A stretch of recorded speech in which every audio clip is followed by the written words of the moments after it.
The date is February 18th, 2017. That is the day me and Montreal decided we wanted to move to Colorado. A lot of you guys know we're here, but a lot of you guys don't know the story that actually happened when we came here. Saturday morning, I get to Sam's a little bit late because it's family time. You know, everybody's doing goodbyes and my mom's taking like iPhone pics and stuff and posting and all that stuff, you know? We pack up and we hit the road and everything's going good, man. The road's nice. I'm shooting some tape. I'm seeing awesome views. The scenery's awesome. Montreal's in front. I'm in front. We just keep switching off. We get to Mariana and Sam's house at like, probably like 4, 5, 6-ish. You know, I can't remember. It's dark though. Hospitality's incredible. I mean, they treated us so well. At the end, they asked us if they wanted to stay, because you got to think, this is 6 hours into the trip, and we had another 6 hours to go to make it to St. Louis, where we wanted to end up for the night. And we just didn't.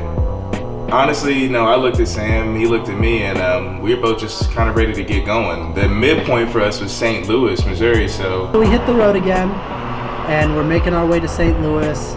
And I see Montreal he seems a little tired, so I call him and I'm like, okay, let's stop by and let's get some food.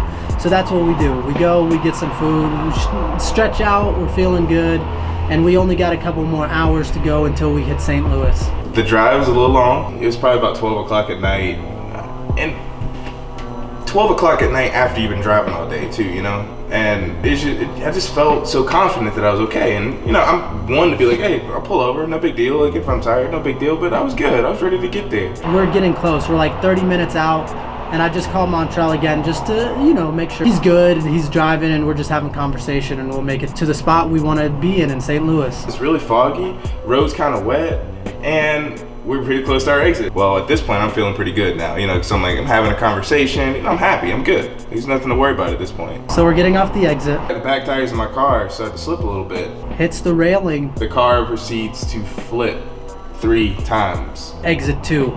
The sign that holds that shit is where he landed. I'm sitting in the car. I hear Sam, you know, I hear him yelling, but, you know, here's the thing as well. Me and Sam are on the phone when I crashed. So I can physically hear Sam in the car while, you know, because I'm plugged up to with the aux, you know, so I can physically hear him talking in his car while I'm like flipping and shit. I immediately call the cops. And they said they're on their way. They're asking me questions. They're asking me questions that they shouldn't be asking me. They're like, where are you? I don't know. I'm in St. Louis. I'm telling you the exit. I know you could just go into my phone, like locate me real quick. Just come over to my spot. Because once again, I'm freaking out. I don't know what I'm doing. The police come in and they're like, oh, cover your face. We'll kick the windshield in.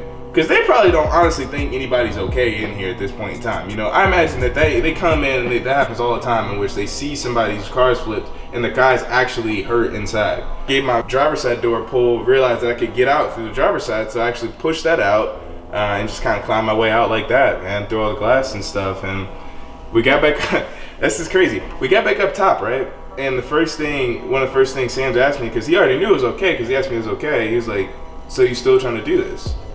And I was like, 100%, dude. This opportunity was almost taken away from me, which means that I owe it to myself to do much more than I even planned. Let me take you to the scene right now to show you what it was like.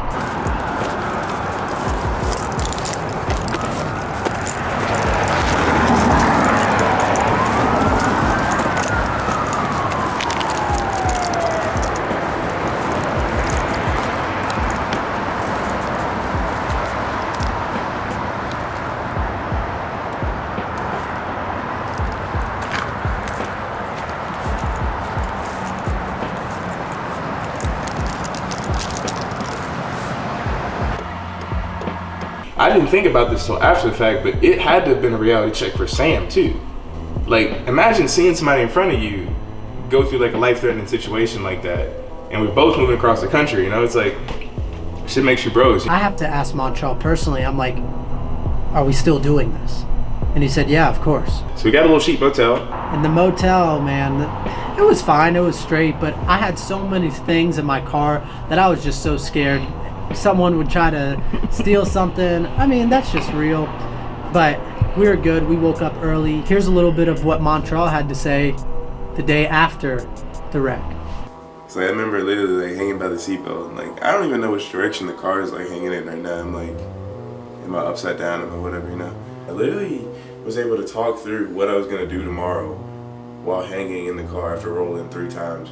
That's never, you know, like, I'm almost, and it sounds crazy I say something like this, I'm glad that that happened and I walked away like this. Like, it could have given me every opportunity to change my state of mind and my thinking and my pattern. It's like, obviously you're not somebody to stop and really back down for anything. So this is nothing more than just like a harsh lesson, being like, well, it gave you a shot. You know, if anything's telling you not to sell out more, that is right there, you know. It's Sunday. We totally forgot that. I find out that, yeah, my car got successfully towed, but now we can't do anything until the next day. Luckily for me, I had family in St. Louis, and I'll always be thankful to the family that I have because of that day that they took care of us and they let us sleep there and they fed us, and they were just great about everything. They were awesome. I mean, I completely felt at home. I mean, we know that at any point in time we can stop in St. Louis and have a great time. Like, they were awesome. They treated me like my family would treat me, and I appreciated that so much.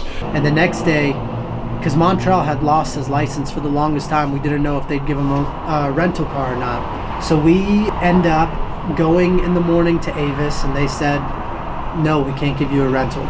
Because if you get pulled over, it's on us that we gave you a rental without a license. So we're sitting here like, my car is packed. I have no more room for anything else. But what ended up happening is we found a place that would ship our stuff out, and then we were gonna just come pick it up when we were here, and we got a storage location here and everything. We had to call this company in order to get our stuff shipped across the country because we didn't have space anymore. It was gonna be me and Sam riding together, and we were just gonna ship our stuff to Denver. We'd already set up a storage unit and everything. We were good to go. Just in the, you know, my car's gone. We just kind of came up with the plan B. Let's do it. Packed our stuff, my stuff in Sam's car, and hit the road and just packed whatever we could in that little shipper company's truck and just kind of kept it moving. So we went to the towing place. Here's what the car actually looked like at the towing place now.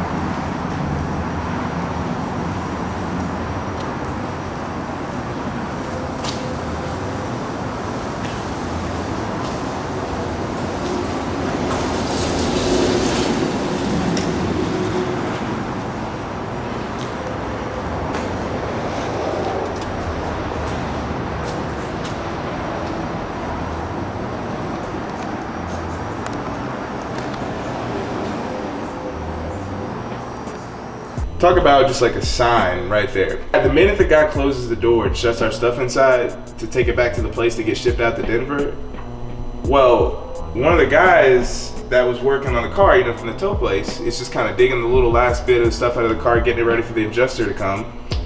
And he just happens to come across my license I haven't seen in 5 months. Like, he literally is just, he goes in there, the same car that I was pulling all that stuff out of, thinking that I was digging and getting the last little bit out of my car, my last memories, all that stuff. He just comes in and is like, hey, is this yours? Somebody lose a license? So we're thrilled. We're like, what? We can rent a car. We go to Avis, we tell them. They're like, wow, I can't believe it. They give us a car. We go to the place that was about to ship our stuff. We pack his car with stuff, and we're good to go. To the guys at this towing place finding my license, to me being able to get a rental and to go from St. Louis down to Denver after that, I mean, there's just times where you gotta kind of look up and realize that somebody's watching over you, or something's taking care of you, because that had to have been the most educational experience I've ever had in my life.